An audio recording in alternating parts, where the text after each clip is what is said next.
Hi guys, welcome back. Pastor Tanner here, and just streaming part 3 of my interactive office hours as I work through the parable of the sowers in the book of Mark, chapter 4, verses 1 through 20. This might be a little bit of a longer stream than the ones I've been doing. I've been doing about 45 minutes. Probably going to go a little bit longer this time just because we need to make some progress on this passage. The Sunday deadline is ever approaching, and need to make some real progress so I know where we're at. So just to recap, we've been going through the parable of the sower in Mark chapter 4, verses 1 through 20, and I've really zoomed in on verses 9 through 12. Jesus tells a bit of an aside in the middle of this passage. Now, at first I thought it was an aside, but we soon found out that the theme that it was teaching through reading a couple commentaries was very similar to the theme of the parable of the sower itself. So essentially, I'm going to go forward with that same theme and idea and treat the passage as a whole. And also, I'm going to go ahead and today try to get to the point where I actually have a formal proposition of some sort or a formal question, and I'm going to try to go forward in terms of my formal understanding of the passage and what it actually means. So I'm going to try to make some decent progress today, because if I don't make some decent progress, then again, the deadline is fast approaching and I need to get my outline in to the church so they can publish it in the bulletin.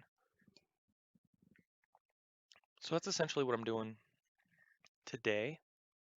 And yeah, please feel free to interact with me, follow along with me, ask any questions you might have, and I'm just going to work through this passage. Now, before I get into the formal proposition or the fallen condition focus, I just want to kind of recap on what we have thus far.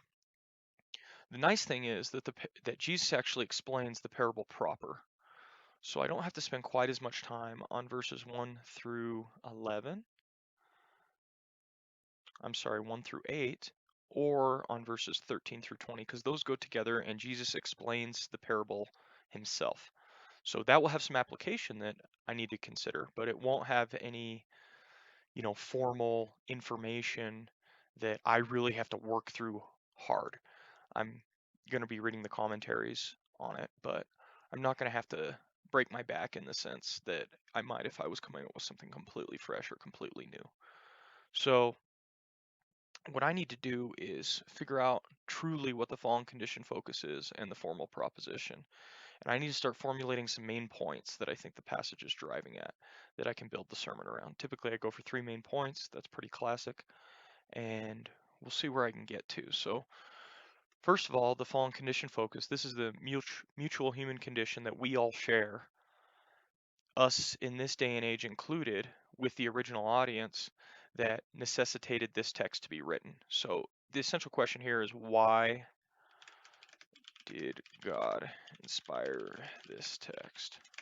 Why did he inspire this text? Why did it need to be written? Why did he feel it necessary to share this for us in his word? Okay, that's what we're trying to answer here. So what I've gotten up until this point is a couple ideas. We don't realize the kingdom hasn't been given to everyone. I still think that might be a close one. And we must find those who have ears to hear, but I put a question mark there, so I'm not really sure. So those might be close. Those might be things we return to. Formal proposition up until now, I had put, because the kingdom isn't given to everyone, we ought to focus our attention on those to whom it has been given. And that might be proper too, but there's going to be more to it than simply that, I believe. Now, if I go with this formal proposition, your points lay out somewhat nicely. So if I was to do this, main point 1 would be something like the kingdom not given to everyone. It's something you need to prove, right? This isn't something everyone's just going to accept. You have to actually prove that, and we can prove it from the text. So that might be main point 1. Main point 2 might be something on focusing attention And main point 3 might be to whom it is given. Now, already thinking about these, I should probably swap 2 and 3 because to whom it is given follows closely after the kingdom not given to everyone. That'll be a question people are naturally asking at that point. And then I can follow main point 3, which is probably going to be more of like an application type point, which is how do we focus our attention? What are the sorts of things that we're doing that aren't in alignment with this text, and what do we need to do to change that? What do we need to do to be in alignment? So those are some basic ideas.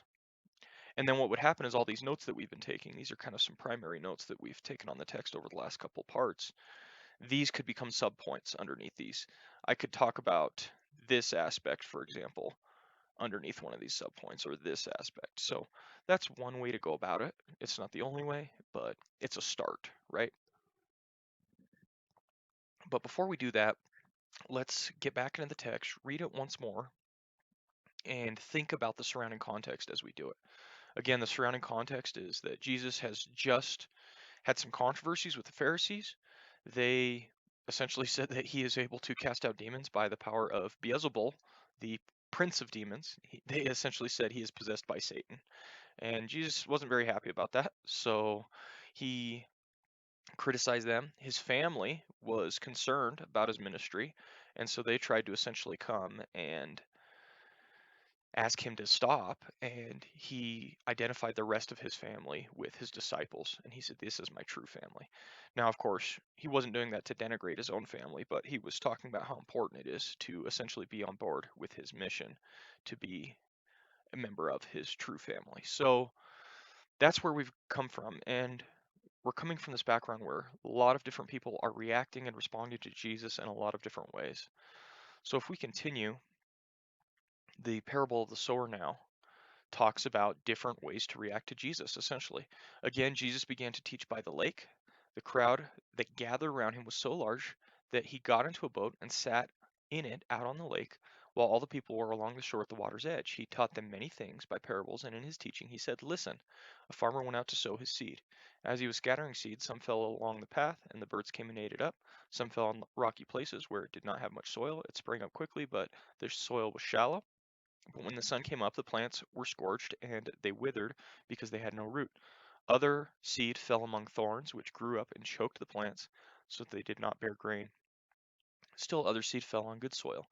It came up, grew, and produced a crop, some multiplying 30, some 60, some 100 times. Then Jesus said, "Whoever has ears to hear, let him hear." When he was alone, the 12 and the others around him asked him about the parables. He told them, "The secret of the kingdom of God has been given to you, but to those on outside, everything is said in parables, so that they may be ever seeing and never perceiving, and ever hearing and never understanding, otherwise they might turn and be forgiven." Then Jesus said to them, "Don't you understand this parable? How then will you understand any parable? The farmer sows the word. Some people are like seed along the path where the word is sown. As soon as they hear it, Satan comes and takes away the word that was sown in them. Others, like seed sown on rocky places, hear the word, and at once they receive it with joy. But since they have no root, they only last a short time. When trouble or persecution comes because of the word, they quickly fall away. Still others, like seeds sown among thorns, hear the word, but the worries of this life, the deceitfulness of wealth, and the desires of other things come in and choke the word, making it unfruitful. Others, like seeds sown on good soil, hear the word, accept it, and produce a crop, some 30, some 60, some 100 times what was sown." So there's the passage. And I think as I read that, I think Jesus is giving a warning that you need to be careful. He's giving kind of two warnings. I think he's warning, as the farmer who sows the seed,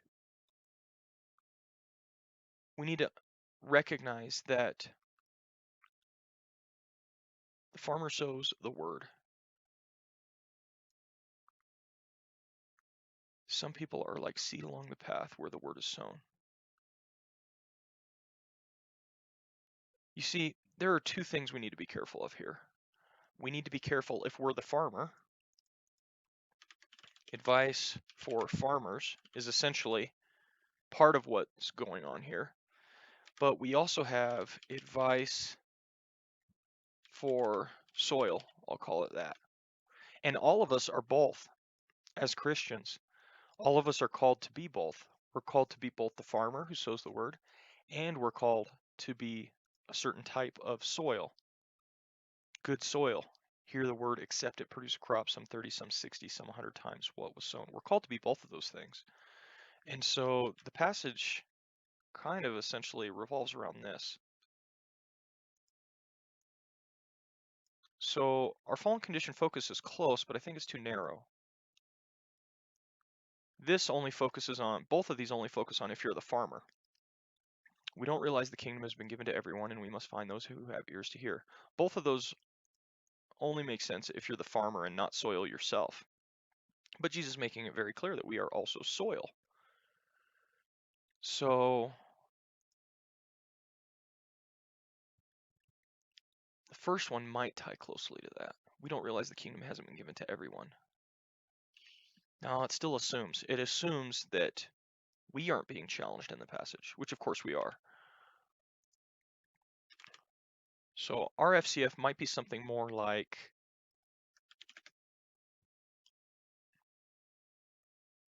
let me think.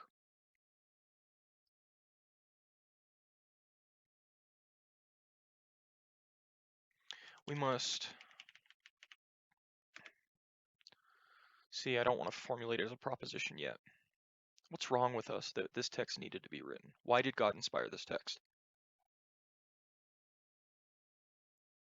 We tend to neglect ourselves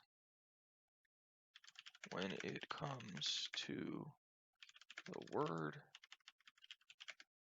and we tend to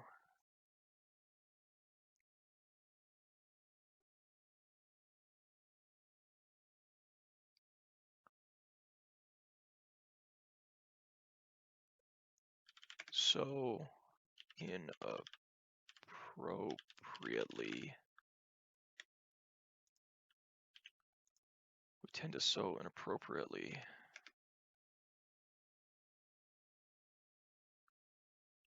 when we share with others. Does that make sense? We neglect ourselves when it comes to the word.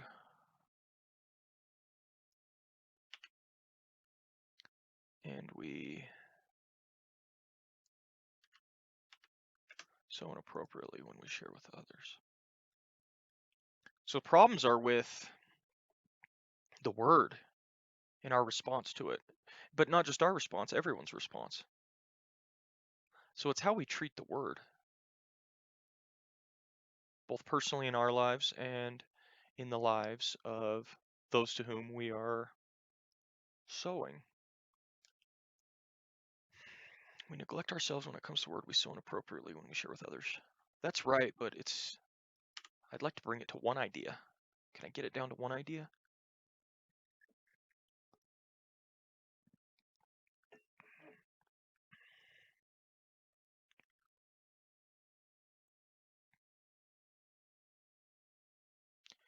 We do not appropriate the word. I keep forgetting the O's. We do not appropriate the word properly, both in our lives and the lives of others. Because we're the common denominator here.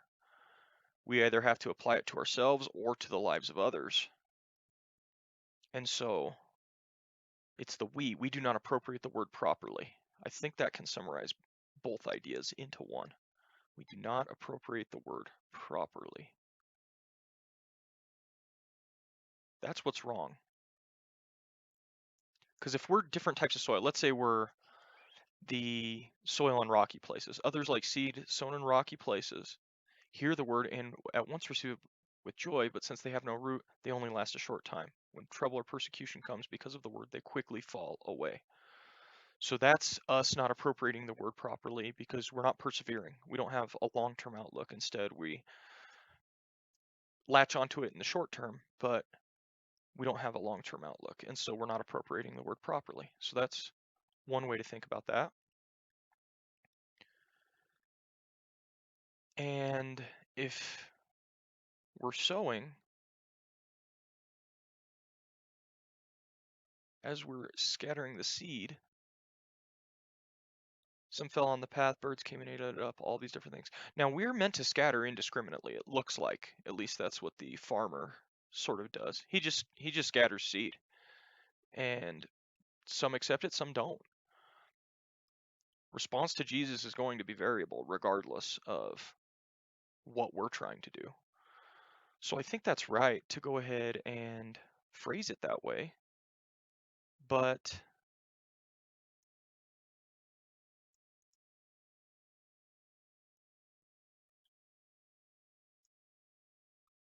what we need to recognize is that,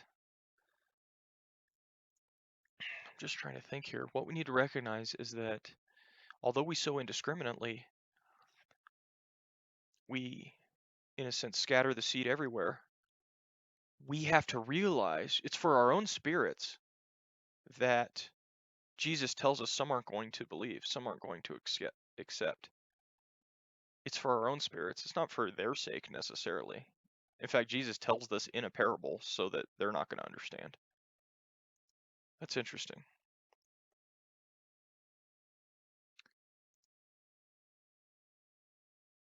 What's a simpler way to put this? Well, you never really include your FCF in your message. You allude to it, but you don't ever state it explicitly. It's your formal proposition that really bears it out. So this is one propositional option right here. Let's get an option 2 going. And let's just assume. Now there's two ways to go about preaching that I've at least utilized in the past. You can preach deductively, which essentially works like this. Lay out your formal proposition, lay out your main points at the start, and then walk through them. You can also preach inductively, which is to ask simple questions. You don't get any main points, and you explore those questions together with the audience as you're preaching. The benefit to the inductive method is that it preserves tension within the text, and the audience feels like they are on an adventure with you, trying to learn together. So that's one of the benefits of option 2, or I'm sorry, of inductive preaching. The drawbacks of inductive preaching are that people can get lost because you're just free flowing in thought to many, and they don't see the structure. The benefits and downsides to deductive preaching are exactly the opposite. Deductive preaching is nice because it gives people structure, they know where you're going, and they can follow you. It's a lot easier to pay attention in that situation. But the negatives to it are that you lose a lot of your tension right at the outset because you just tell everybody up front. It's almost like, why should I listen to what you're going to say for the next 40 minutes? You already just summarized it. If you're doing your job well, you just summarized it. So those are the benefits and then drawbacks of inductive and deductive preaching. I'm going to lay this out deductively to start, but I might switch to inductive if I think it would serve my purpose better. But at least if I lay it out deductively, it'll help me in my mind kind of formulate my thoughts around it. And so I'm going to start with a deductive layout. So this isn't necessarily it, I think. I think that's too narrow. Yeah, because again, and I don't even know that this is faithful to the text necessarily, because the farmer sows the seed indiscriminately. That's important to note. But this is where we need to focus. Because the word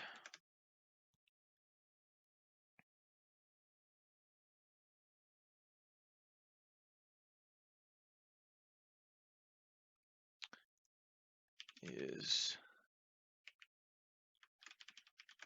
God's power,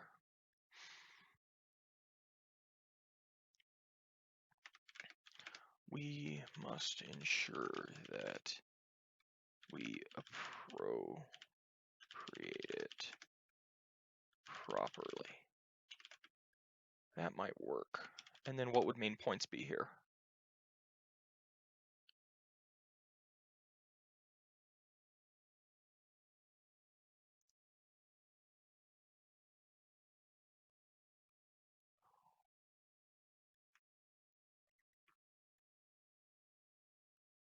I think main point 2 and 3 and main point 3 will be something along these lines. Appropriation in our lives. So that'll be a discussion of what soil are you, essentially, and then appropriation in others' lives. Keep dropping the O, I don't know why. But I don't know what main point 1 would be yet. So you don't need to spend time on a main point. Like in my other proposition, I said because the kingdom isn't given to everyone. That's inherently controversial to begin with. People are going to ask questions about that, and you kind of have to prove it. So you can make it a main point. The idea that the word is God's power is not going to be very controversial. I think everybody is mostly going to agree with that when you say it. So I just question whether or not that should be a main point at all. It might need to be, but you need to question it a little bit because you don't want to get up and preach things that everyone already agrees with, essentially, right? You don't want to get up and just say things that everyone implicitly understands because, again, you're going to lose tension, and the deductive method already loses tension to begin with. So basically, I don't want to say necessarily the word is God's power and try to prove it because it's almost self-proven, at least for my audience. The thing I need to drive at is, let's look down here and see if some of the notes we've taken from our commentaries will fit in here as a main point. So these are some things we just thought of while this is a lot of our notes. You know, we took these on the last 2 sessions. We read through 3 commentaries and tried to understand what they had to say about the text. First, I noted unforgivable sin in God's family. God hardened some, look for members of God's family. We don't know. Some could be Pharisees, some could be family members that are not yet convinced. We need to follow Jesus' example. He goes about the ministry possibly praying, but that's it. So that's one thing. And I think this will be a sub-point under appropriation in others' lives, talking about how we minister to others with the word. So that can go there. Insider status is not predicated on understanding. Those who want to follow and learn as they go, they are insiders. In fact, those who think they have understanding are oftentimes outsiders. We had this comparison of insiders and outsiders, and we can detail that out a little bit. That might be a completely different proposition, though, because insiders and outsiders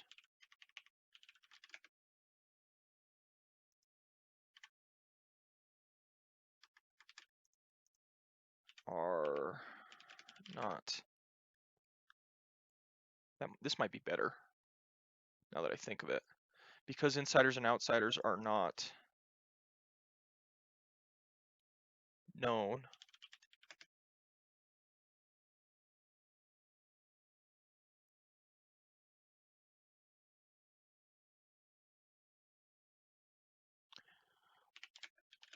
we ought to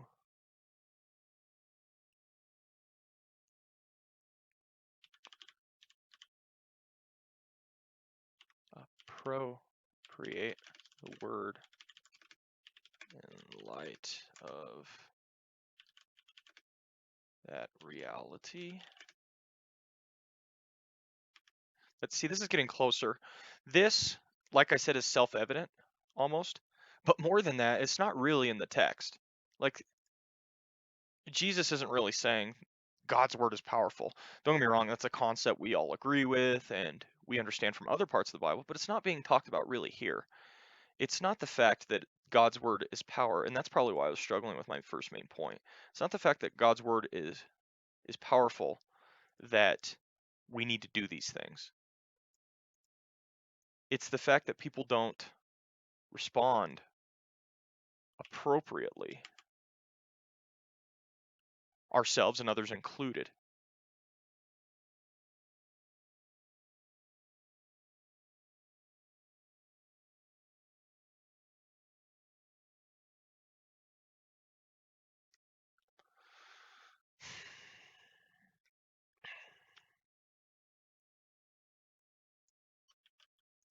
Let me just I really like this second half of this proposition up here, so I'm just going to tack it on and see what it looks like.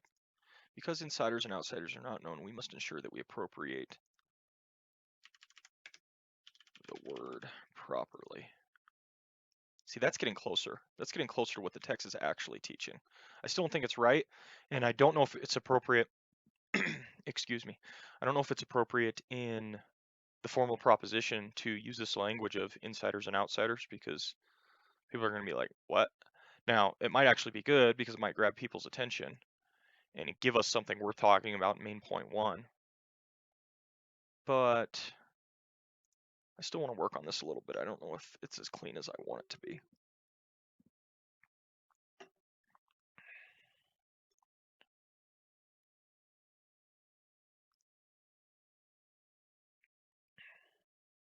I think this might be nice.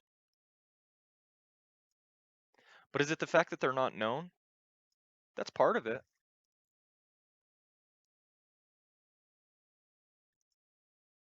But it's more than that. It's maybe variable is the right word.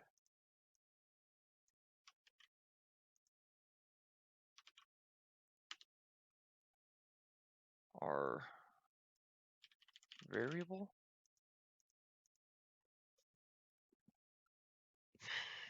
You know, the previous section and the parable itself kind of teach that this is a sliding scale.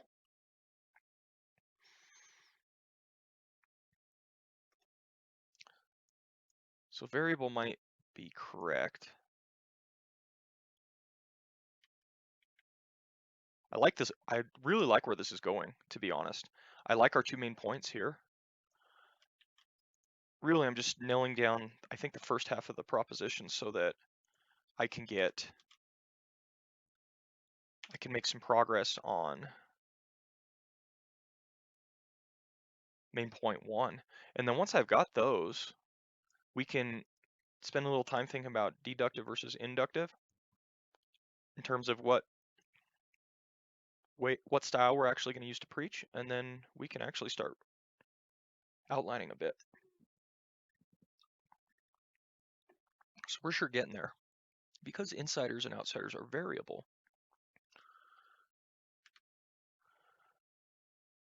we must ensure that we appropriate the word properly. Because insiders and outsiders are not known, we must ensure that we appropriate the word properly. I think this will be a subpoint. Variable is broad enough to encapsulate, but variable is not the right word. Because insiders and outsiders are variable. It's the fact that it's a sliding scale. That's the issue. Some people may be in, some people may be out. Some people might believe, some people might not believe, and some people might not believe for a time and then come to believe, and some people might believe for a time and come not to believe. It's this fact that people are in and out. So it's not variableness, it's, what is that? How do I put that?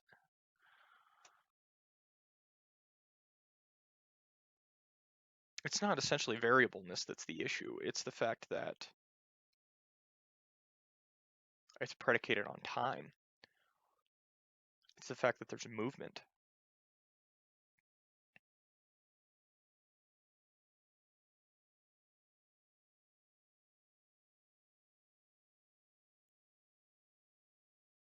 Man, what is that? Because insiders and outsiders are variable. Because insiders and outsiders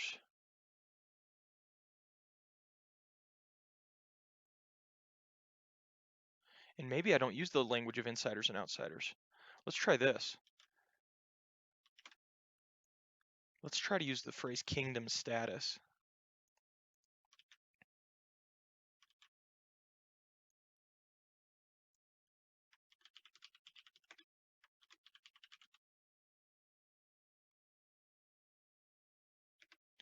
is not fixed. That might be better.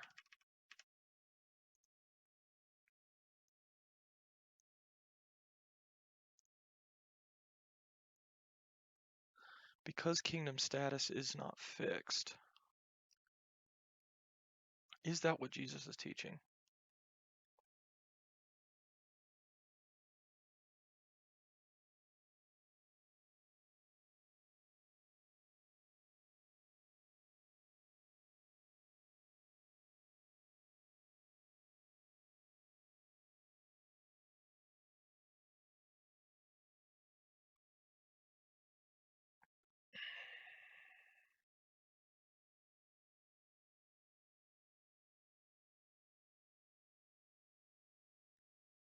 You know, this has theological ramifications for if you can lose your salvation or not lose your salvation.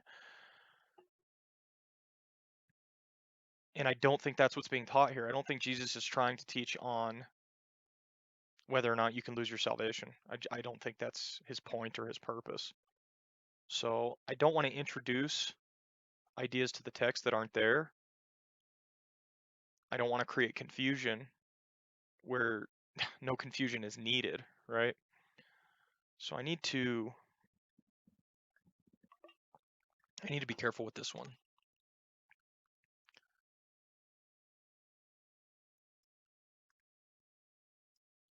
Unknown might be good. Is it though? Is kingdom status unknown? Not entirely. Jesus said you'll know a tree by its fruits. We have a theology or doctrine of assurance of salvation. So that's not really true either. Man, not easy. This is one of the hardest parts of sermon prep, really. You really need to nail down your big ideas. You really need to get them perfect, if possible. Spend a lot of time working on them because getting these just right is going to aid you through the rest of the sermon prep. So I know it seems like I'm spending a lot of time just to come up with a sentence, but it's crucial. It's key to get this right.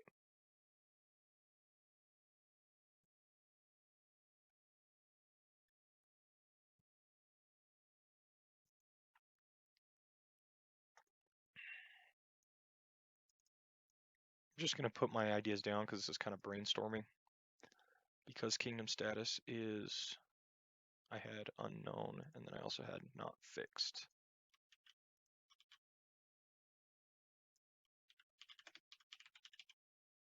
What is Jesus teaching about kingdom status here? He teaches that it's unknown, that you'll scatter the seed and you're not going to know. But in the greater context, he's also teaching that, not that it's not fixed, but that people are at different stages in their journey. Some people have completely given up, some are in the process of understanding, some understand already. You have kind of that comparison between the three groups.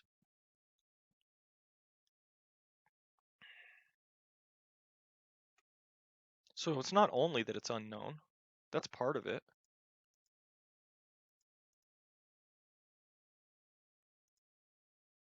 Maybe because kingdom citizenship is a journey. We must ensure that we appropriate the word properly.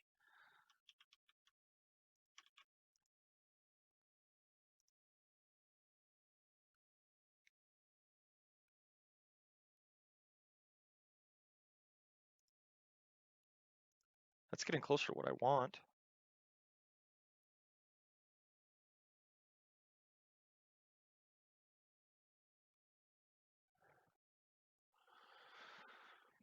And how would that preach then?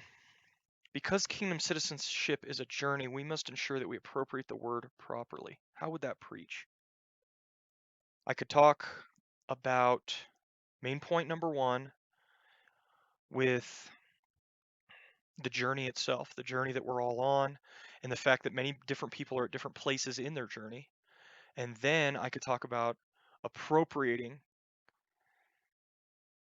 the word in our own lives to aid us in our journey. And then I could talk about appropriating the word in other people's lives to aid them in their journey. That's interesting. Because kingdom citizenship is a journey, we must ensure that we appropriate the word properly. I think that's the closest I've got to what the text is actually saying. Again, we've got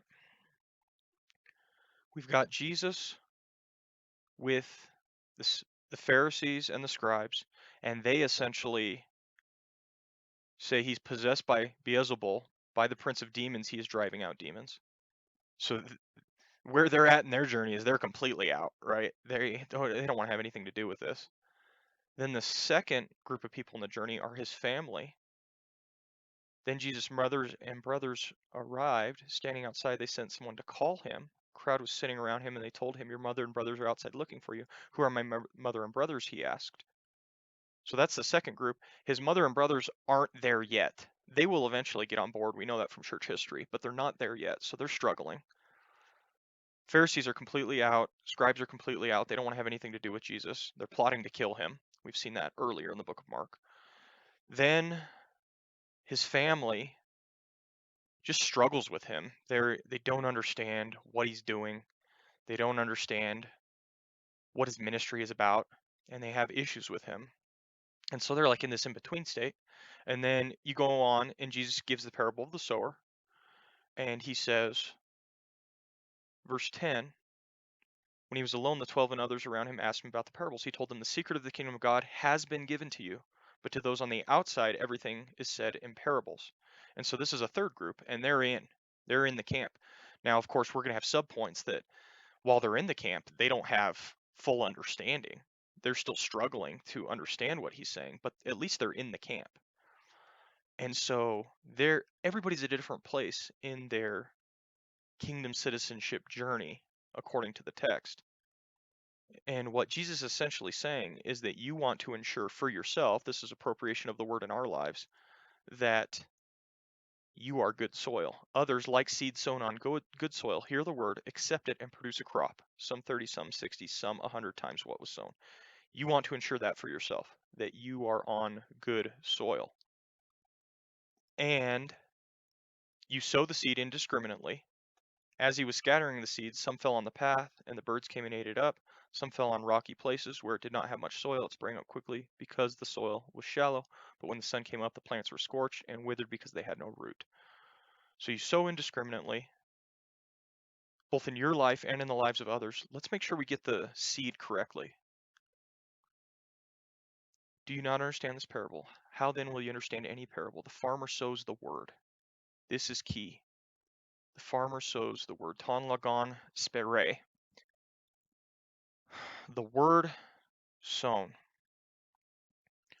So, because kingdom citizenship is a journey, we must ensure that we appropriate the word properly. I think this is it, guys. I think we nailed it. This is going to be the formal proposition. After I went through about 5 or 6 options, I got on one. I like main points 2 and 3, especially because there's a lot of subpoints we're going to be able to put under these. We're going to be able to talk about sowing the word in our own lives. So I can talk about how important it is. And of course, ensuring that you're the right type of soil. What does that look like? So that will take up a lot of main point 2. Main point 3 is going to talk about sowing the word in others' lives. So I can talk about sowing indiscriminately. I can talk about the fact that I am not the arbiter of who's going to receive the word and who's not going to receive the word. I don't know what kind of soil other people are.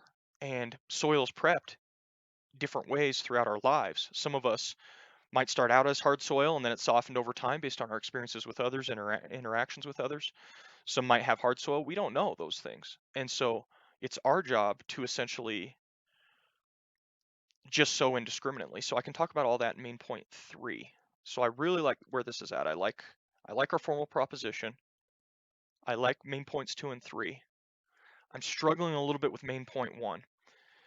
Again, truth is not a sermon, so I can't just state something. I need to state something that requires some explanation, requires some further fleshing out, and is worth spending time on. So main point 1 could be something maybe about the journey.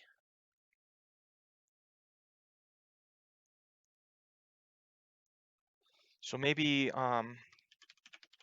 the journey of kingdom citizenship. See, if I do that, then I can talk about in the 3 points, not the 3 points, I can talk about the 3 different responses that we've seen. That back in chapter 3, we've got the response of the Pharisees and the scribes. We've got the response of Jesus' family. And then here in chapter 4, we have the response of his disciples, and that the secret of the kingdom has been given to them. And yet they're still completely clueless in many ways. So I could talk about that as well. The journey of kingdom citizenship. And then I could probably also talk about the different soils. And a lot of people are in different places in that process. I think this is it. I think we got it. Okay, so we've got our formal proposition. Kingdom citizenship is a journey. Therefore, we must ensure that we appropriate the word properly. We've got our 3 main points. We'll talk about the journey of kingdom citizenship. We'll talk about appropriating the word in our lives, and we'll talk about appropriating the word in others' lives. So let me change this language, I think. Appropriating the word in our lives. Appropriating the word in others' lives. Okay, this is good. This is good. So we are getting there. So I'm going to start now. This is one of my favorite parts in the process. I'm going to start my outline. Now the way I outline is I use mind maps. And so this is kind of fun because it's a little more visual. Let me bring up my canvas, and I'm going to start my mind map here. So I'll show you guys a completed one first. Here was, where's last week's sermon? It's over here in docs. So here was last week's sermon on the family of God. So this is what a completed mind map looks like. Essentially it's an outline, but it's in visual form. So this is the title of my sermon here in the center. And I essentially work to the upper right and clockwise as I preach this thing. So I would go to my intro, and then these are kind of my subpoints. And I actually, this is all I bring with me into the pulpit. I bring this mind map with me. And what I essentially do is I just work up here, and these are all like bullets that help remind me of things that I need to say while I preach. This right here, I know you couldn't tell just looking at it, but this is a 40 to 45-minute sermon right here, depending on how long I go. I preach very extemporaneous, but which is just kind of off the cuff, but these give me anchors to hold to make sure that I'm on track and I have the right structure. And so I'm going to begin developing this now that I have a formal proposition and now that I have some main points. So this is the direction we're going. I came here to copy the title so that I could put it over into my new mind map. For those who don't know, what I use for my sermon prep is Logos Bible software. I find it's just the best of the best in terms of tools for sermon prep. And I've got access to all my commentaries. I've got access to my Bible here. I've got notes. I can create these mind maps. I really, really enjoy using Logos Bible software. Not sponsored or anything like that. I just love Logos Bible software. The one bad thing about it is it's very expensive. It's very, very expensive, and there are a lot of different options in terms of purchasing Logos Bible software. But it is a game changer when it comes to sermon prep. I used to take out stacks and stacks of books and commentaries, study Bibles, and I'd pull them off the shelf one by one and just look through them, trying to find answers, and I would write on paper all my sermons out. It took forever. This is a much better way to do it. So Mark chapter 4, 1 to 20. And what did we settle on? We settled on this. Now, I don't know what the title is going to be yet. What should the title be? The Journey of Kingdom Citizenship?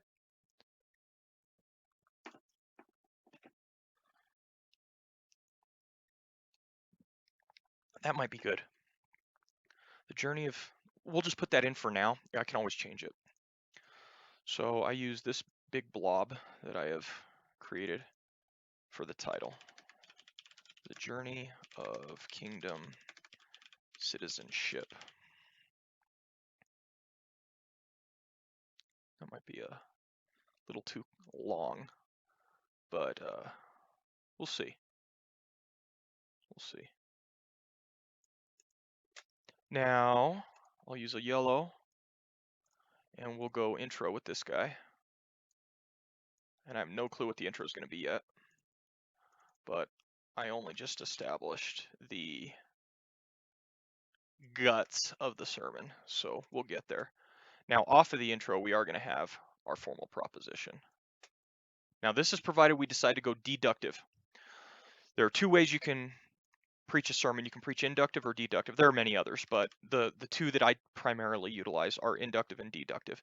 I've got it laid out deductive right now. It's helpful for just formulating the ideas, but we might change it into an inductive sermon. Let me think. The benefit of deductive is that you have a lot of structure and people can follow your argument. So I like using deductive often for that purpose. Structure is one of the main things you need to do in a sermon. If you get up there and you look like you're rambling and don't know what you're talking about and you're not going somewhere on purpose, people are just going to tune out. So I like deductive for that purpose. But the problem with deductive is you lose a lot of your tension. Why are you worth listening to if you told me everything you're going to tell me already, right? That's the deductive method loses a lot of its tension. You know, the thing that keeps you on the edge of your seat while you're watching a movie or while you're, watching a TV show you like. That thing that keeps you on the edge of your seat, that's an inductive type. Welcome, Bar of Soap. You are actually my first person that I've seen on here. So you haven't seen this stream before because it's the first time I'm doing it. So welcome. I'm happy to have you here with me.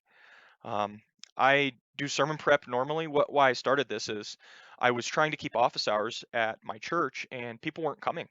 People weren't coming to my office hours and interacting with me at all. And so I thought maybe they would be more likely to interact with me if they could just jump online on Twitch or on YouTube and interact with me there. And so I do sermon prep anyway. I do this every week by myself, thinking to myself, but I figured why not stream it and then I can interact with the community if it's appropriate, if people have questions and they want to talk about things. So that's why I'm doing it. I don't imagine that this type of stream will get a large following, but it's one of those things where I'm doing this anyway in terms of sermon prep, so I might as well stream it and see if people want to interact, and who knows where it'll go. This is only my second day streaming, so who knows where it'll go. But yeah, I don't even know if it's a thing. I searched a lot for it before I started the stream. I looked at other streamers to see if they did this sort of thing, and I could find nothing. I couldn't find people using Logos Bible software. I couldn't find pastors on here. I couldn't find people talking about sermon prep or anything like that. So that's why I started it. I appreciate your comment though, Bar of Soap. We'll see if it does anything, huh? So anyway, this laid out deductively, I think is nice. I really like the structure of it, but I don't want to lose all my tension. If I just tell people up front, this is where I'm going, you can lose your audience. If I tell them because kingdom citizenship is a journey, we must ensure that we appropriate the word properly, I could completely lose my audience and they go, I know that already. So if you are going to use the deductive method, your main points and then particularly your subpoints have to be interesting enough that people want to tune in. When you're talking about kingdom citizenship, when you're talking about how important this is in life and how it's a journey for everybody, you have to be interesting enough to listen to if you're going to use the deductive method. Now, let me just formulate this inductively for the sake of argument, and we can see if it would be better. Now, an inductive method starts with a question. Rather than saying kingdom citizenship is a journey and we must ensure that we appropriate the word properly, the inductive method is simply, let's ask a question and let's explore it together. That's the idea. I'm not going to tell you my main points ahead of time. I've done all this work on the back end, but you don't know that. And we go on the journey together in the inductive method. We try to understand and think about it from a stance of just asking questions together and trying to discover together. And so something inductive would look like,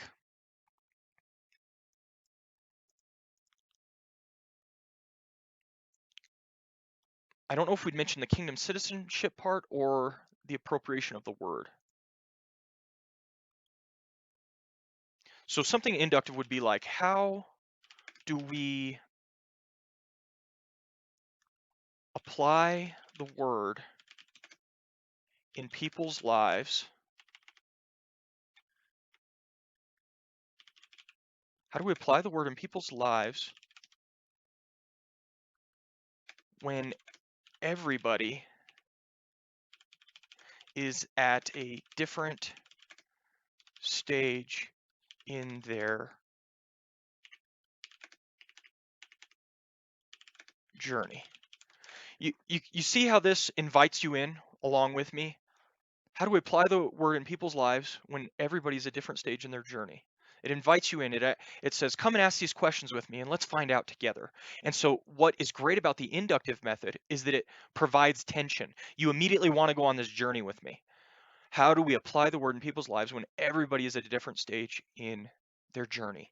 And people are going to go, yeah, I've thought about that before. I want to understand how to do that. And so that's what the inductive method does really well, is it maintains tension. It's the thing that keeps you on the edge of your seat while you're watching a movie or a TV show. You want to be able to answer this question because I provide it up front, and then I lead you by the hand to answer the question as we continue, right? So how do we apply the word in people's lives when everybody is at a different stage in their journey? And then I know all this information ahead of time because I've done the work on the back end, but then I lead you by the hand on talking about, we bring up more questions, sub questions as we go along. Everyone at a different stage in their journey. Look at the text. It says that the Pharisees responded one way to Jesus, his family responded another way. You've got all these different types of styles. Everybody's at a different stage in their journey. And you can talk about that journey, and then you're getting into main point one without actually telling them. And so this is a way to go about it as well that maintains tension, but there's not as much structure, and you might seem more rambly if you go this method. And so I like setting it out there, but I don't know which method I'm going to go with right now. So that's where we're at right now. Bar of Soap says, I used to be an altar boy when I was younger and went to Catholic school. What denomination?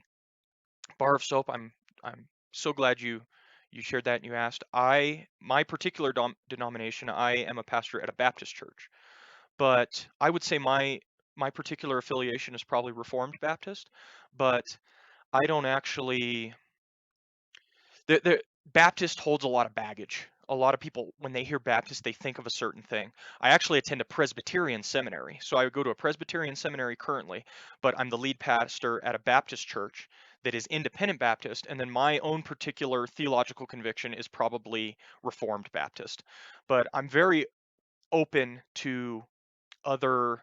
The reason I go to a Presbyterian seminary is because I want to interact with other denominations, and I'm very, very open to other Christians in that sense. I really can appreciate many of the different traditions that people have and the different denominations that people are a part of. And so my particular affiliation is probably Reformed Baptist in its conviction. I share a lot of sympathies with Presbyterians, and of course, under Baptist, under Presbyterian, there are a lot of other different denominations as well. But that's where I'm coming from, is kind of a Reformed Baptist type of background. But I would say a friendly Reformed Baptist background, if I could put it that way, because some Baptists can be very closed off and don't want to talk to anybody else. So yeah, that's my background. So with these two methods, I think for now, I'm going to start my outline with the deductive method. But I can always change it to inductive if I feel that would be better. But the reason I'm going deductive right here, I really like this structure, how it laid out. And I think the passage itself is interesting enough and has enough deep, meaty content that people are going to like that they're not going to tune out. I can get them to not tune out if I go with this method. I think. I don't know that for sure, but that's why I'm going with the deductive right now. I like how the inductive is phrased here, but it might just be a little too loosey-goosey in application. I could change to that though. That's definitely an option. Okay, so let's put our main points in there. So first of all, I'm going to put my proposition. throw our formal proposition down here. Like I said, I use these mind maps in a clockwise manner. So what I will do is I'll start up here with the intro. I have no clue what my intro is going to be yet. I'll start with the intro and I'll continue around this way. And then at the end of my intro, I'm going to state my formal proposition, at least if I go deductive. Then I'm going to speak to what my 3 main points are. So let's get 3 bolded main points down here. Boom, boom, boom. And let's throw our main points in there. The journey of kingdom citizenship.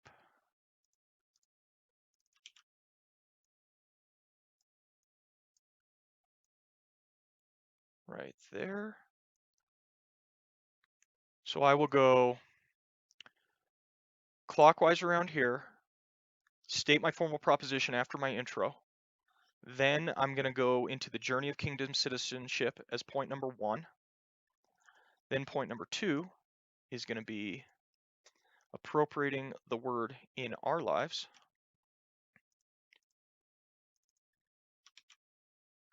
And then point number 3 will be appropriating the word in others' lives.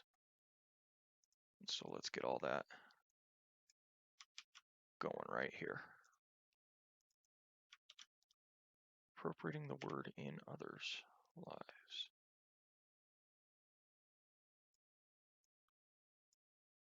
And I don't like how these are laying out. There we go. Much better.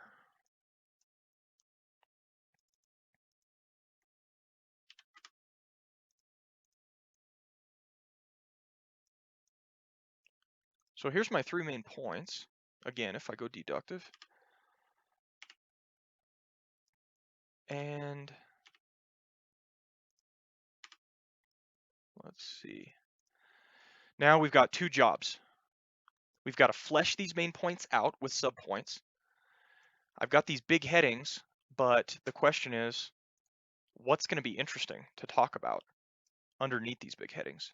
So I need to sort those ideas out.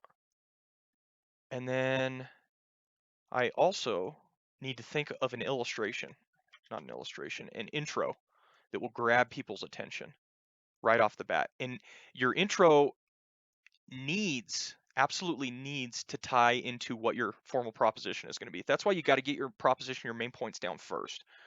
Your intro needs to not only grab people's attention, but you can't just grab people's attention with like going up there and just saying a joke, right? Because you're grabbing people's attention in such a way that detracts from the word. I want to grab people's attention in such a way that focuses on the word, gets them to see that what we're looking at here in the scriptures is helpful, is meaningful, is going to change their lives. And so we want to grab people's attention, but we want to do it in a way that is tied to the text. And so let's think for a moment about illustrations. Intros. I may not formulate the full intro right now, but at least I need to be thinking about it and getting an idea. So we're going to land at, because kingdom citizenship is a journey, we must ensure that we appropriate the word properly. That's where we're going to land. But what could we talk about that will spark people's attention, that will get them to that point? And so I'm just going to pop off with some random ideas up here in the corner. We could talk about journeys in general. So I'm thinking I could do something like, I could talk about the Lord of the Rings. I use the Lord of the Rings too much, but it's just an idea. I could say Frodo, Sam have this long journey ahead of them. And you know what? All of us are at different places in our journey. And the fact that we're at different places in our journey makes it difficult to know how to appropriate the word in our lives. Some people may need certain aspects of the word, other people may need other aspects of the word. We're all on this journey, and we're all in different places in our journey. And so I could do something like that. I could use like a Frodo, or so I'll put Lord of the Rings, or but that's tired. I'm surely there are other movies or TV shows that really talk about a journey, going on a long trip, right?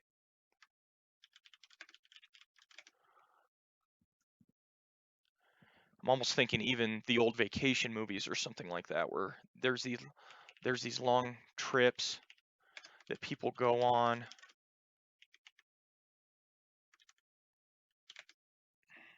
You got to be careful what movies you reference in the pulpit, because sometimes people don't want their pastor. They have their image of their pastor in their head, and they're going to have problems if they know he's seen certain movies or TV shows. You got to be careful sometimes. Lord of the Rings, Vacation, those are a couple journey ideas. But those are physical journeys. Now, we can liken the text to a physical journey. I don't have a problem with that. But there's more than just a physical journey as well.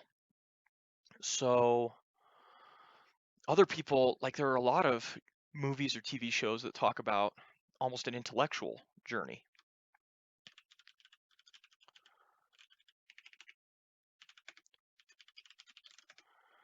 Now, that is interesting. The point of the introduction is to grab attention. You want people by the end of your intro to be on the edge of their seat saying, I have to listen to this. I must hear what this pastor has to say. He has something to say that's going to change my life. You want people at the end of your intro to be doing that. And so while for example, if I went on an intellectual journey type escapade, so the first movie that comes to mind in regards to that is um, oh, what was it with Matt Damon and oh, I'm trying to remember. It was one of his first movies. Fantastic movie. Um, I'm not the best with actors and actresses. But the problem with going the intellectual journey route is it might be closer to our what we want to preach. You, understanding the word is partially an intellectual journey more than it's a physical one. But I don't want to lose people's attention when I give them the introduction. And if I'm talking about heady, abstract type stuff, they might not be interested. That doesn't grab the imagination like a physical journey does. If I sit here and talk about an intellectual journey, it doesn't grab people's imagination like going on a physical trip does. And so I think a physical journey is probably more likely a good introduction. Now, I also want the intro to kind of lend itself to I want it to lend itself to these other 2 points, appropriating the word in our lives and appropriating the word in other people's lives. So I need to think about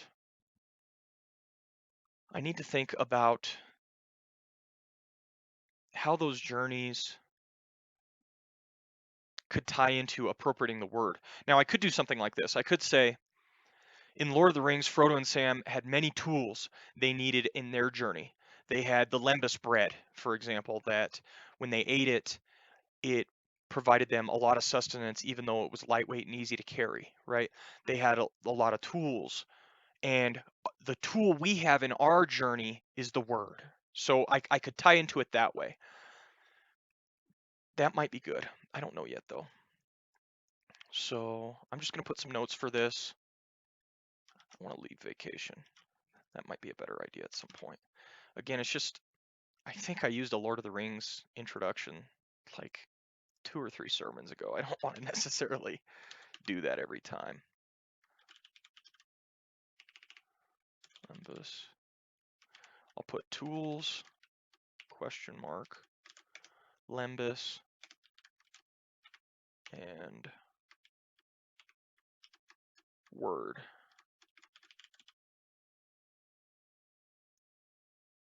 We'll start with that for now.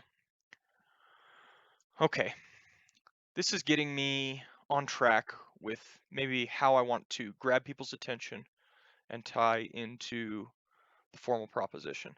But I think I'm going to stop here. I've thought through enough of it that I can see how it might flow, but I'll come back to that in terms of developing a more fully fleshed out introduction. I don't want to do the full thing right now. Not everything's coming to mind.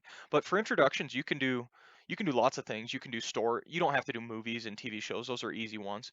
You could do stories. You can just relate to people's lives, right? I could even just I don't even have to go to this, right? I could talk about going camping, right? That's a journey that a lot of people go on. I could talk about CDT hikers, Um, in fact, I'll put that down right now.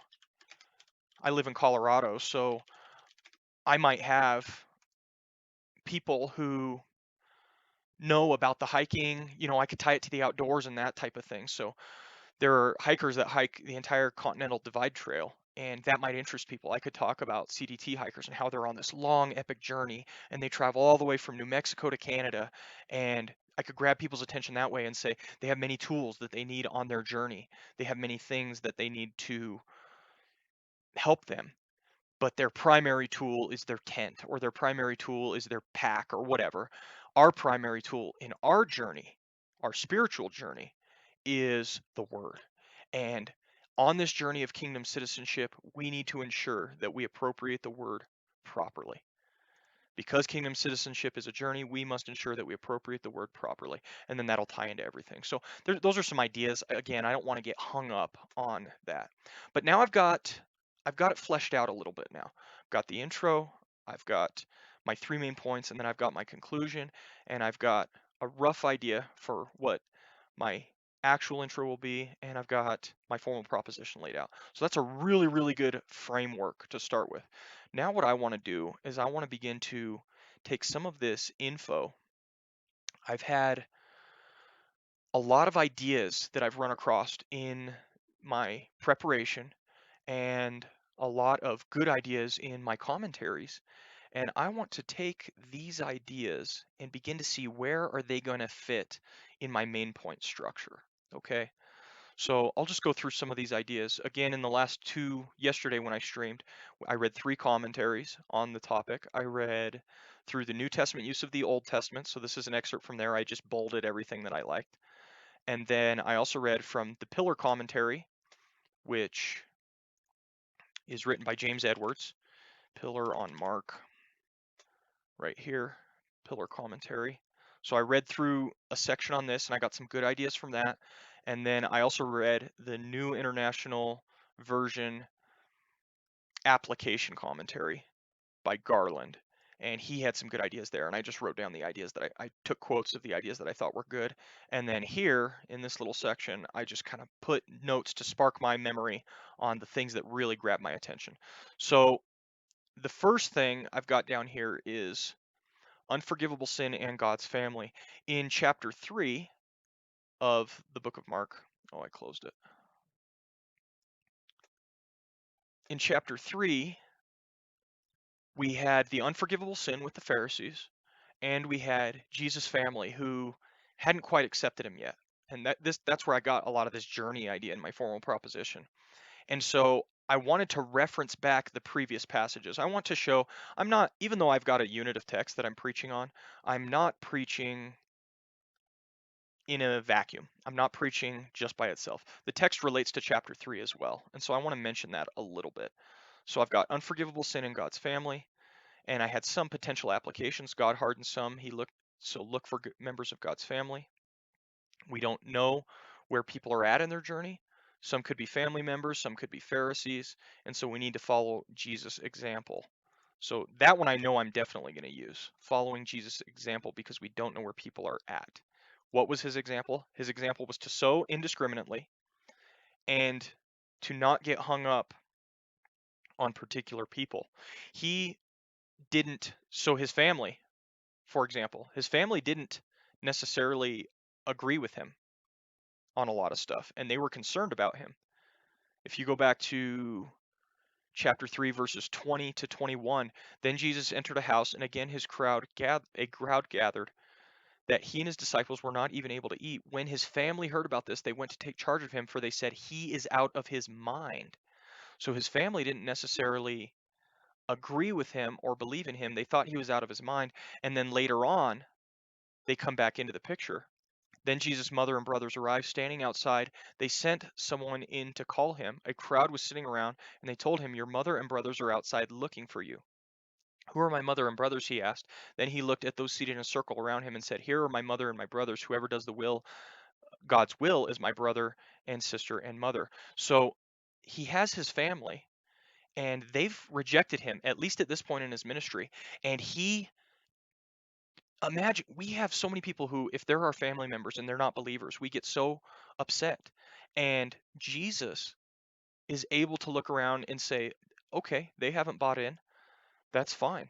I have other people who are my mother and my brothers. They're the ones who do God's will. And so I preached last week about the family of God, and I can appropriate that idea right here into my outline. So I know I'm going to talk about that, the journey of kingdom citizenship. So this will probably be a sub point under appropriating the word in others' lives. So I'm going to put, so I've got two, my purples are illustrations and my pinks are applications. So this is an application I want to put down and I don't want to forget. And it's under appropriating the word in others people's lives. Recognize where people are at in their journey. No, follow Jesus' example. Don't get hung up on particular people. I think that's good. Jesus sows the word indiscriminately, and he's able to let people embrace or not embrace him based on his own understanding. He is willing to let people have their freedom, even if they're his own family members, and even if it upsets him or makes him sad. So I'm going to put that for now.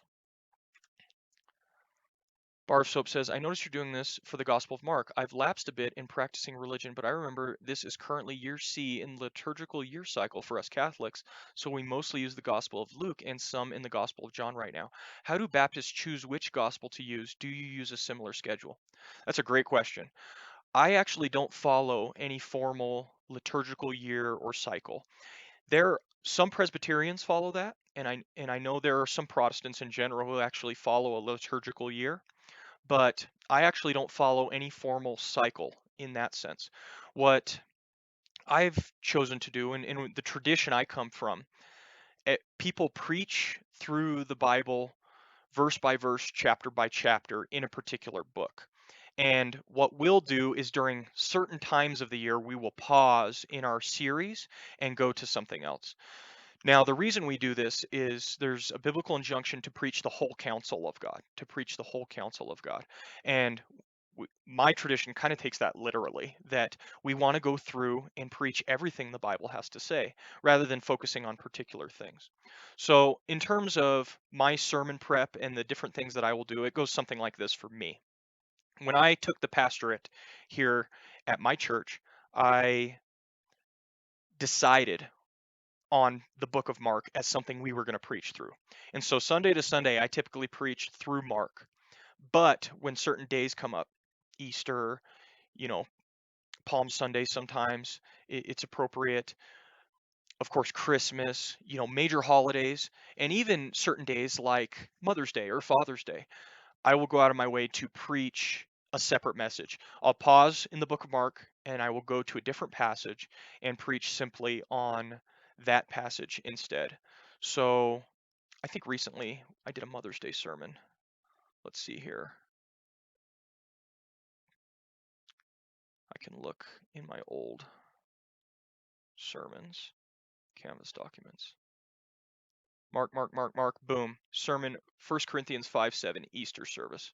So you can see I preached on this on Resurrection Day.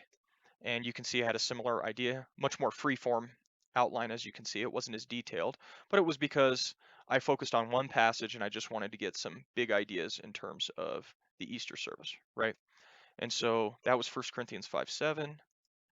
And you can see here I preached on Deuteronomy 6:6-7, training up children. This is what I preached on for Mother's Day and talked about a lot of different things, the importance of children, training up children, and I tried to have a word for those who don't have children as well. So my tradition essentially picks a book.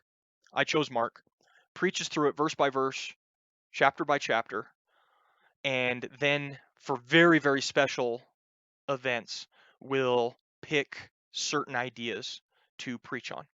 And so that's kind of the tradition I come from. And so most Sundays, as you can see here in my documents, most sermons are on Mark, just verse by verse, chapter by chapter. I've covered every verse up until chapter 4 at this point. But once in a while, I will take time to preach on something separate than that. So yeah, that's the tradition I come from. Okay, so we've got this not getting hung up on certain people, which is very common, right? We want our family members to be saved. We want our loved ones to actually come to knowledge of Christ and all of those things. And so I think that'll be a good application where we can follow Jesus' example in that case, because his own family didn't embrace him at first, and he just continued about his ministry. He was friendly with them, but he didn't, you don't see him fretting about them as much as I think we often fret about our family. Okay, so that was one idea.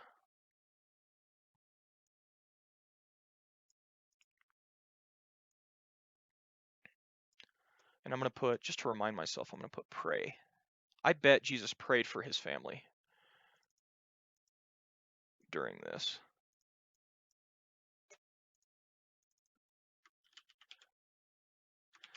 But he goes about his ministry. He does not fret about his family.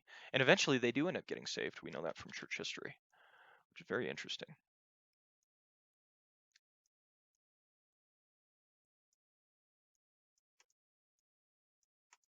So that's, and again, the pinks are applications. So that's potential application for right now. I like to ensure, I don't always do this, but I like to ensure that for every main point, we've got 3 main points here, I have at least 1 illustration and 1 application. If you sit and listen to somebody drone on and on and on about biblical truths, as interesting as they might be, you begin to lose interest after a while, and illustrations and applications wake you up. Illustrations wake you up, and they fire the imagination. They say, okay, I can see how this applies. And then applications give you something to do. They give you a resolve, because ultimately we want people leaving being better for listening to our sermons. We want people leaving so that they can actually demonstrate that they've learned something, that they can have an application of something they're going to do in their lives. So for every main point, I like to create 1 illustration and 1 application at least. So we've got a good application for appropriating the word in others people's lives, essentially respecting where people are at in their journey, praying for them, but respecting where they're at in their journey. That's 1 application for this point. I might do multiple applications for a point, but you can get a little too heavy if you don't have that kind of appropriate cadence. You get to a main point, you explain it, then you illustrate it, then you apply it, and then you can move to the next main point. Explain it, illustrate it, apply it, and you keep doing that.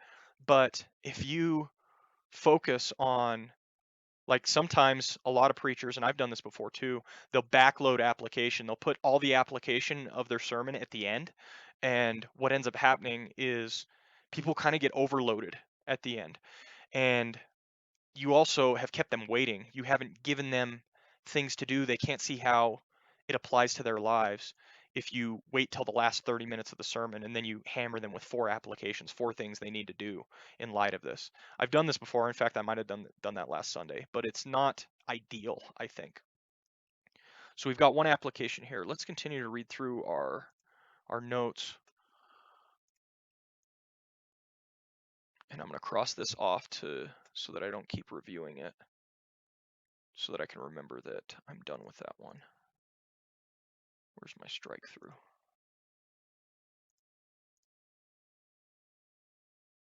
I know there's strike through on here. There it is.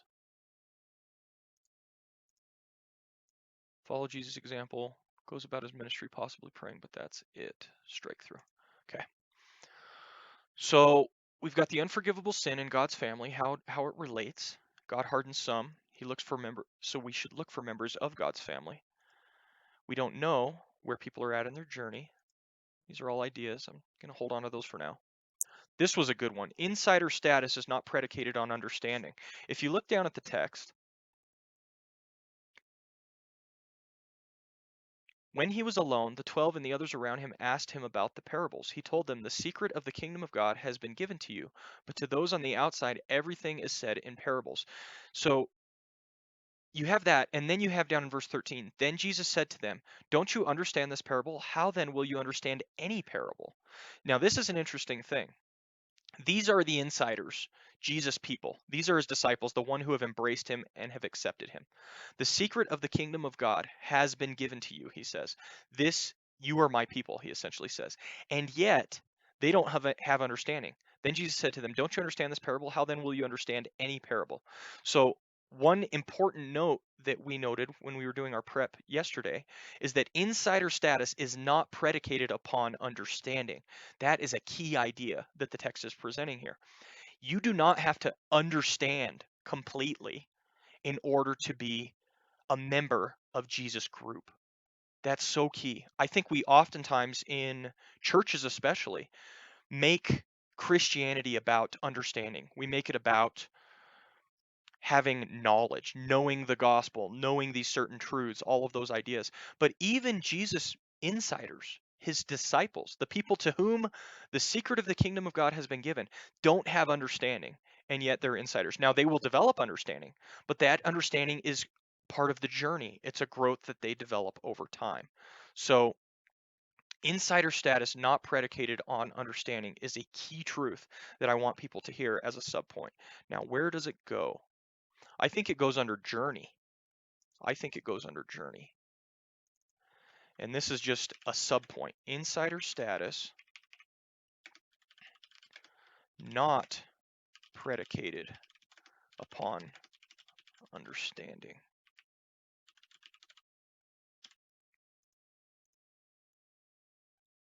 And this is where we can talk about the disciples are on a journey. This is not something they understand right away. It's something that takes time, and it's a process. And we need to be open to people who are at different places in their journey, in their process. So that is a very, very key one that I want people to get across. So this is how I develop the subpoints. Is I get these ideas as I read my commentaries. They give me ideas, and then I just put them down. All the ideas that really grab my attention, I put down here. And then as I've formulated the big idea of what the passage is about and what my main points are going to be, then I've got all of it ties to the text, and then I can just start plugging in where these ideas go, where in the text they belong. So those who want to follow and learn as they go, they are the insiders. So following comes first.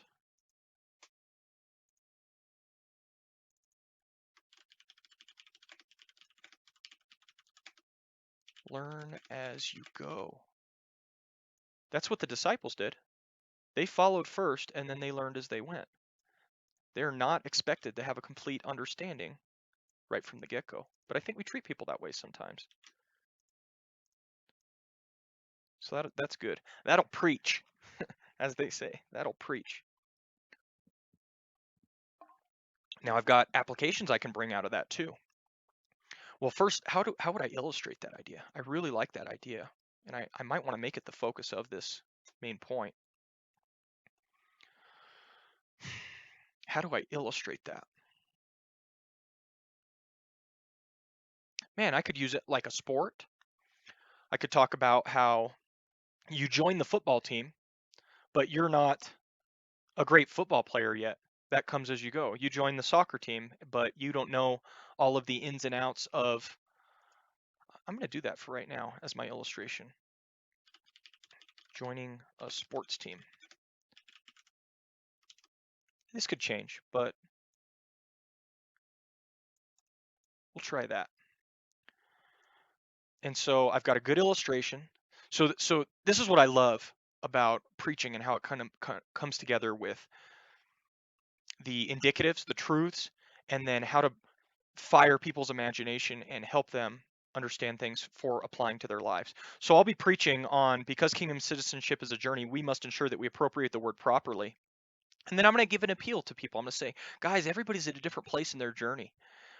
We saw the Pharisees. They weren't accepting of Jesus. They were at a completely different place. His family members will eventually accept him, but they didn't at the time. They were in a different place.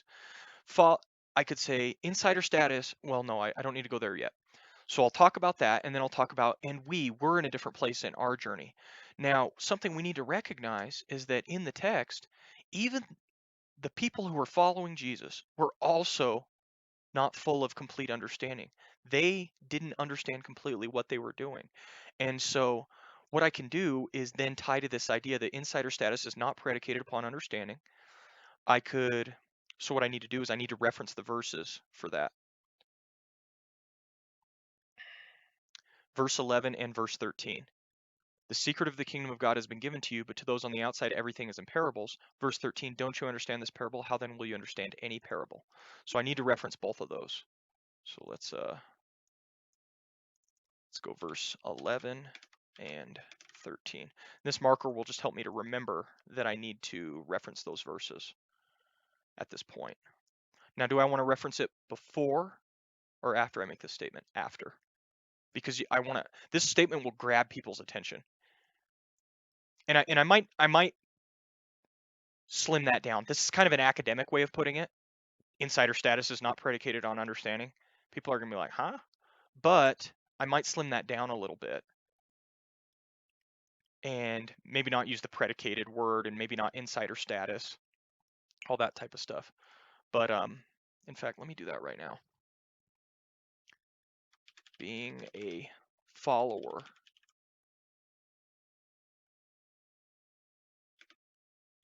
doesn't require complete understanding. That might be better. I have a tendency in my preaching to use words that are too large. And so I need to take active measures to try and slim things down to more common language that everybody understands. I'm not getting up there to preach to academics, right? That's not the goal. I've got, working folks and plenty of blue collar workers and people like that in my congregation. I want them to be able to gain something out of this, right? So that's my idea. Being a follower does not require complete understanding. Verse 11 to 13, and then following comes first. You learn as you go. Yeah, see, these are good ideas. And then what I'll be able to do is I can then illustrate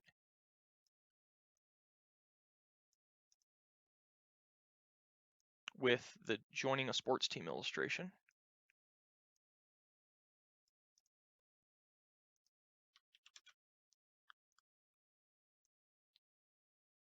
And then I can apply. Now there's going to be two applications for two different types of people. If you are a Christian and you want other people to become Christians, then your application is going to be on this is going to be don't require that people have 100% understanding to start their journey.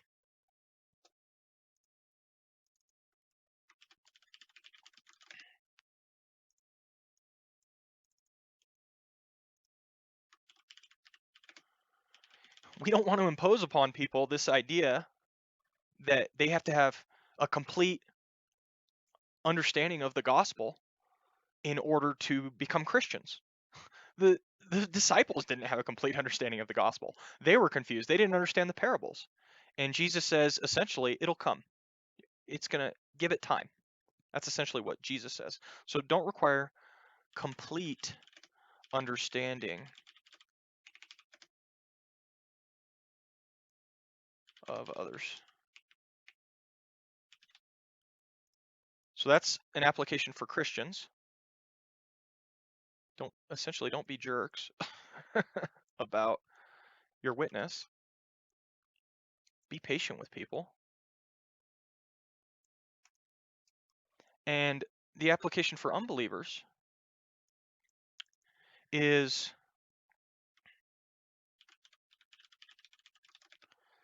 don't let lack of understanding hold you back. Because the disciples didn't understand, and Jesus was patient with them. Just like you join a sports team first, and then you learn how to play.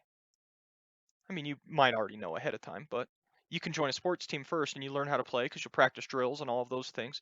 So too, recognize that becoming a member of the kingdom, becoming a follower of Jesus, becoming a disciple is a journey. And you don't have to understand it completely right off the bat. So don't let that hold you back. If something about church, if something about ministry, if something about Christ is compelling to you, if something about him grabs you, lean into that and don't let yourself be held back or prevented just because you don't have a complete understanding. Understanding will come with time. Don't let that hold you back. I think that's a good application of essentially what the text is saying right here in verses 11 and 13. He told them, the secret of the kingdom of God has been given to you, but to those on the outside, everything is said in parables, down to verse 13. Then Jesus said to them, don't you understand this parable? How then will you understand any parable? They don't get it yet, and he explains it to them, and it takes time, and they'll develop. They're good soil.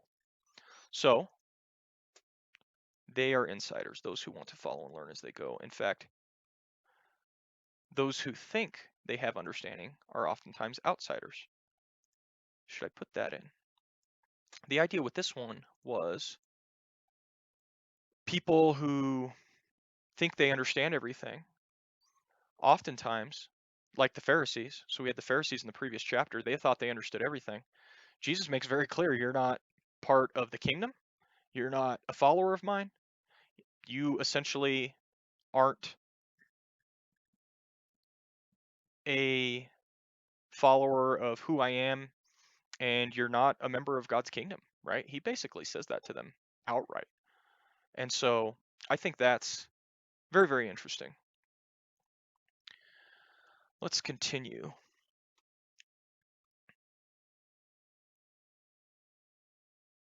So I put this idea, this had just sparked in my head yesterday. Are you sometimes confused by the Bible, Jesus, the Gospels? You're in good company. Here by faith, the faith even of a child.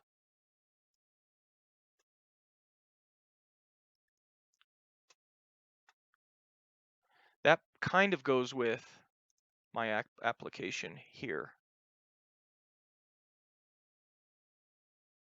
So I'm just going to put a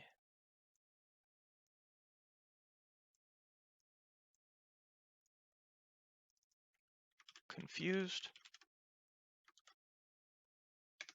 good company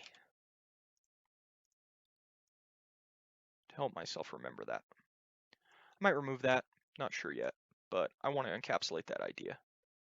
Essentially at this point I'm migrating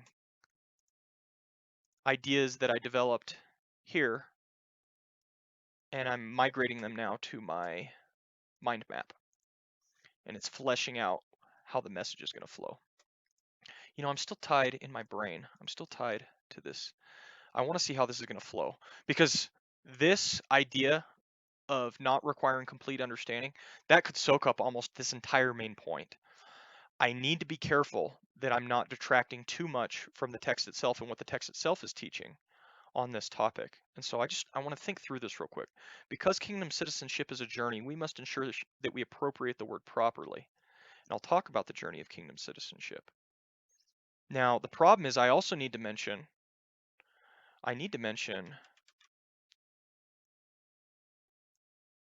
Pharisees and Jesus' family,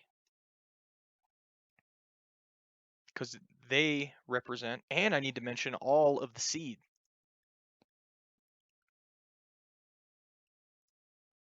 So how's this going to flow? I'm going to say this, and then I'm going to say, look at the different places people are at in their journey just in these 2 chapters in the book of Mark. And I'll talk about chapter 3,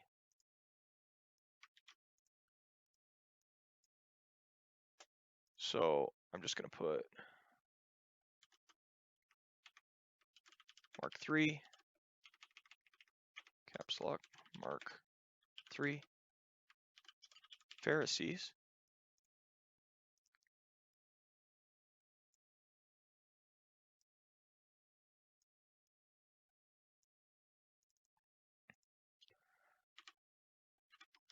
Mark 3, family.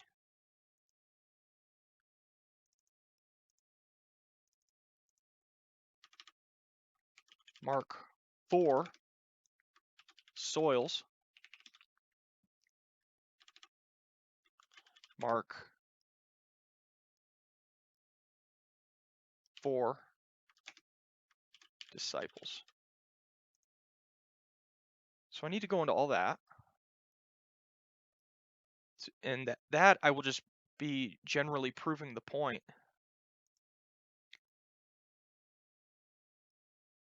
that everyone's on the journey separately.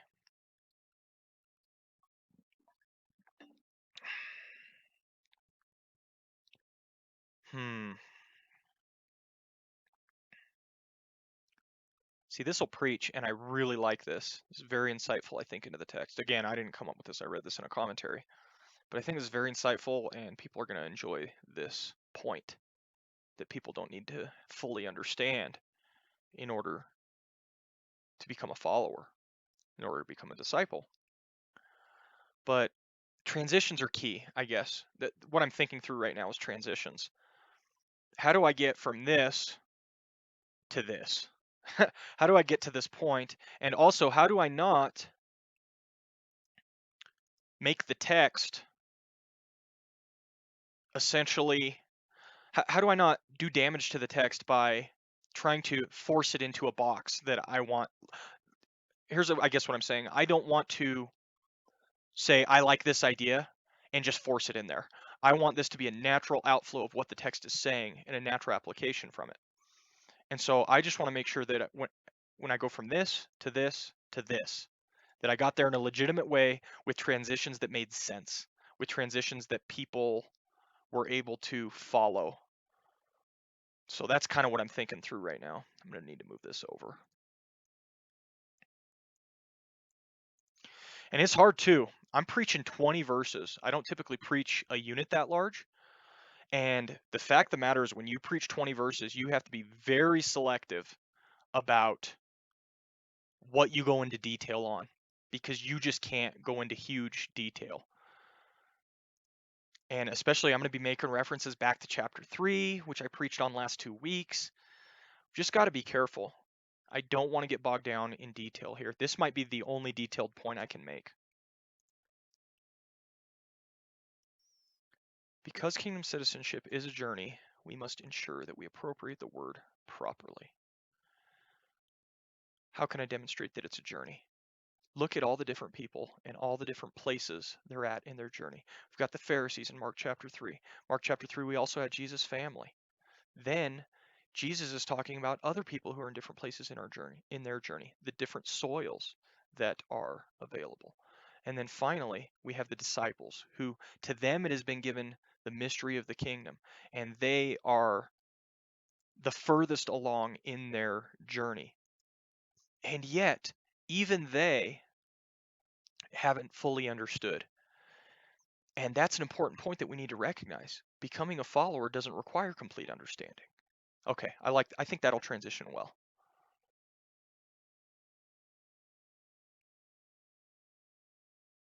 And I'm just summarizing right now. When I actually preach it, I'll probably go into more detail, more depth, all of those types of things. But for now, that's just my summary as I'm kind of understanding it.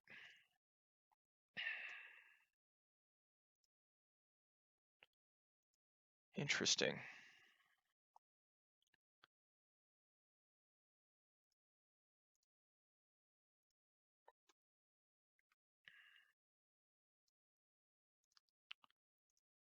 Okay.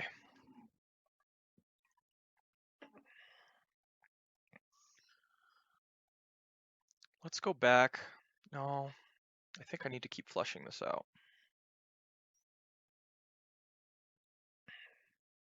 What am I essentially trying to prove here? If I step back, I'm just trying to prove that kingdom citizenship is a journey.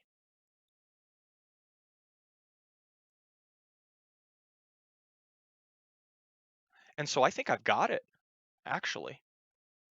Let me just, I'm going to double check all my other cool ideas that I came up with and make sure none of them go under this subpoint. It's not those who you would think actually have understanding. Okay, so that's a reference to the Pharisees. Like the seeds in the parable, faith is dynamic, not static. It matures by hearing, receiving, and bearing fruit, or it withers and decays. That was from Pillar Commentary. Like the seeds in the parable, faith is dynamic, not static. It matures by hearing, receiving, and bearing fruit. See, I don't think that has to go under our current main point. That doesn't need to go under the journey of kingdom citizenship. That can go under appropriating the word, the bearing the fruit. So I like that point. In fact, I don't usually quote directly, but I like that quote exactly as it is for right now. And Pillar Commentary is written by, I believe it was, yeah, James Edwards. So I'm going to put that off to the side here.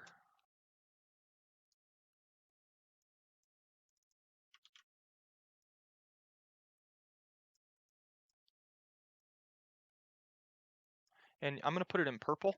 Quotes sometimes serve a similar function as illustrations do. They grab people's attention in a way that me just saying something doesn't necessarily do. So I'll do this for now. But if I come up with a better illustration, then maybe I don't need to quote James Edwards directly, and instead I can just paraphrase him and say James Edwards said something I really liked about how faith is dynamic and not static. So let's put that over here for now, and this might come off of appropriating the word in our lives. And it's also relevant for appropriating the word in other people's lives. But as we see, we've got other applications we can say there. This is already getting kind of full. Sometimes if I do quotes, I make an extra page down here and I just print out 2 separate pages. But for now, we'll put it up here. It's short enough that it might be able to fit. Okay, this is coming together. We'll work on this a little bit more over here, but I think this idea is fleshed out enough. Let's look at our other cool ideas or good points from commentaries. Strike through this. Application: perseverance is key. Faith is a long-term project, not a short-term one. So that's an application I thought of based on that statement that faith is dynamic. That's good. I like that as the application of this idea here. Like the seeds in the parable, faith is dynamic, not static. It matures by hearing, receiving, or bearing fruit, or it withers and decays. So the application is, this is part of how we appropriate the word in our lives. Oh, got my alarm going off. Let's stop those.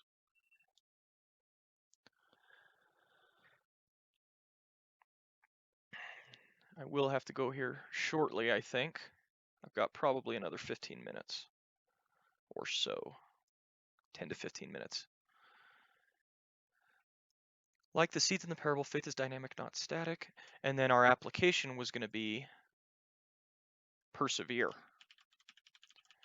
You see, it's not how you start the Christian walk that is important, but it's how you finish. This is a key idea that Jesus is getting at here in the parable. Starting in verse 13, then Jesus said to them, don't you understand this parable? How then will you understand any parable? The farmer sows the word. Some people are like seed along the path where the word is sown, and as soon as they hear it, Satan comes and takes away the word that was sown in them. Others, like seed sown on rocky places, hear the word and at once they receive it with joy, but since they have no root, they last only a short time. When trouble or persecution comes because of the word, they quickly fall away. Still others, like seed sown among thorns, hear the word, but the worries of this life, the deceitfulness of wealth, and the desires of other things come and choke out the word, making it unfruitful. Others, like seed sown on good soil, hear the word, accept it, and produce a crop, some 30, some 60, some 100 times what was sown. So you have all of these different spots people are at in their journey, and it's perseverance really that distinguishes between where people are at. Some of these people fall away, and because they didn't have any roots, it didn't matter. This idea that faith is a long-term project, not a short-term one, I think is a key one, and that'll make for a good application in people's lives. Bar of soap. It's almost 4 a.m. here. Seems really early to be up, LOL. Yes, it is. That was my alarm to wake up and go to work. And I happened to wake up before it. I don't normally stream at 3 a.m., but I did today because I was up and I knew I needed to make some progress on sermon prep. So yeah, I woke up ready to go at about 3 a.m. So that's what I'm doing. It is very early to be up.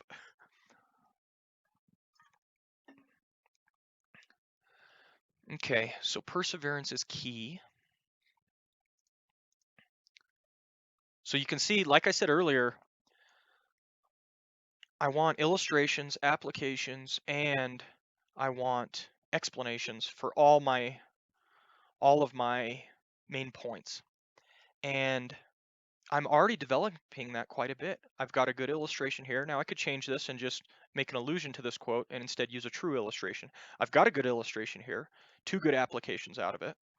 Here's a good application, directly relevant to the text. And I want to put in this one, remember his family. Because I will have already talked about how Jesus' family rejected him at first. And referencing that, I think will be helpful for people. They'll see how the ideas tie together. So I've got that. I'll need some more explanation here. Let's go through maybe one more idea. Does a confrontation with Jesus simply make you more of what you already are? I liked that idea when I was thinking about it, but now that I've developed my main point, you can't preach everything. You can't preach everything that you might want to. One of the hardest tasks in sermon prep is cutting things out, deciding that's not relevant, we need to get rid of this, and that is one of the hardest tasks in preaching. And I like this idea when I read it, but I don't think it flows. I don't think it's tight enough with what the main point of the passage kind of developed into. So I'm just going to strike that one through and not go to it. Jesus purposefully and deliberately flips our conceptions on their heads. That might be worth stating. I'll leave it to look at for now. Gather around Jesus as an honest inquirer. Application, search for the truth truly. That's a good one. Gather around Jesus as an honest inquirer. Search for the truth truly. Now, where would that go? It might just be more of this.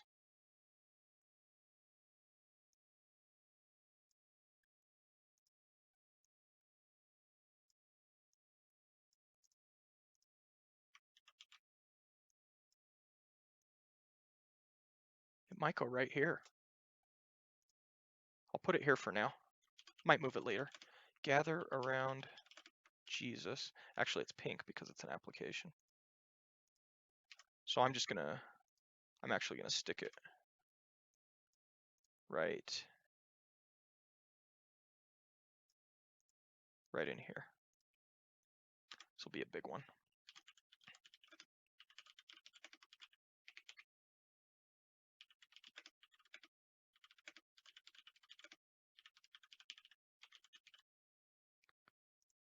That's all we're really doing. Just gathering around Jesus as an honest inquirer.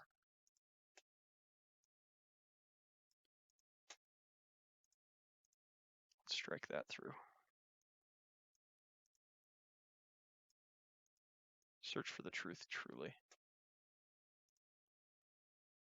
I want to make an appeal to that too.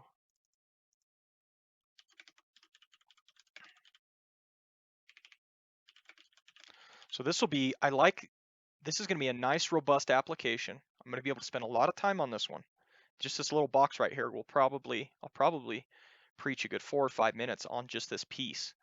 And it'll be a really good time to appeal to these people, to just offer an appeal, and it's going to be right up front, which will be nice. This will give me, I think this will give the message a very pastoral tone right off the bat. Is, hey guys, we don't need a complete understanding. Don't let that hold you back. Gather around Jesus as an honest inquirer. Search for the truth truly. Just look out for it. Are you confused by some of the things Jesus said? Are you confused by whether or not God exists or anything like that? You're in good company. The disciples were confused as well. We're all at various stages of confusion in our journey. Don't worry about that. Don't let it hold you back. I can make a good, honest, heartfelt pastoral appeal, I think, with this application. So I like that. That's going to be nice. How often do we just argue with somebody? Instead, we should seek understanding. This is the spirit of Christ's insiders. They're not indifferent. How often do we just argue with somebody? Instead, we should seek understanding. This is the spirit of Christ's insiders. Insiders are not indifferent. Interesting.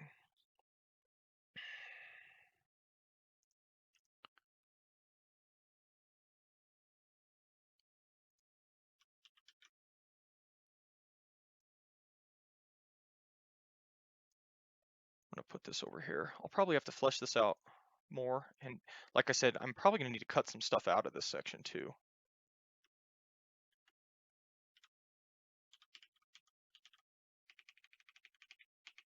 Not indifferent. Not argumentative. This is the balance I think we're looking for as we interact with people who believe differently than us. We don't want to be indifferent towards them. We have our beliefs for a reason, they're convictions, but we don't want to be argumentative either. People are at different places, and you need to recognize that and see that. I think that wraps up most of my main ideas.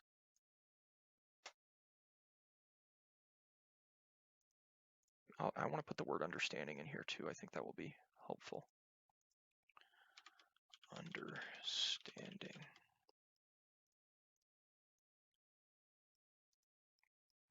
Bar of Soap says, kind of refreshing seeing how this reached Twitch. Even see you have Steam on your taskbar.